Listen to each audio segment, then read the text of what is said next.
Hello అండి అందరికీ. Spicy chicken fry చేశానండి సీక్రెట్ మసాలాతోటి. సో, ఆ మసాలా అనేది ఎలా ప్రిపేర్ చేసుకోవాలో కూడా చూపిస్తున్నాను. స్పైసెస్ వేసుకొని ధనియాలు, జీలకర్ర అన్నీ వేసేసుకొని పౌడర్ చేసేసుకోండి. అలాగే కడాయి పెట్టేసుకొని తగినంత నూనె, అలాగే సన్నగా తరిగి పెట్టుకున్న ఉల్లిపాయలు 2 పెద్ద ఉల్లిపాయలు తీసుకున్నానండి. అలాగే 3 పచ్చిమిర్చి కూడా బాగా దోరగా వేయించేసుకోవాలండి. ఆ తర్వాత పెద్ద స్పూన్ తోటి అల్లం వెల్లుల్లి పేస్ట్ వేసుకున్నానండి. అవి కూడా బాగా వేగిన తర్వాత శుభ్రంగా కడిగి పెట్టుకున్న 3/4 కిలో చికెన్ అండి అందులో వేసేసుకొని పసుపు, ఉప్పు, కారం తగినంత, మీరు ఎంత కారం తింటారో అంత స్పైసీగా చేసేసుకోండి.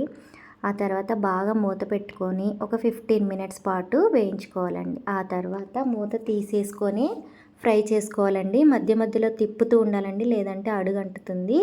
సో, ఫ్రై అయిపోయే ముందు కొద్దిగా కరివేపాకు వేసుకోండి. ఆ తర్వాత కొత్తిమీర వేసేసుకుంటే chicken fry ready. Subscribe my channel.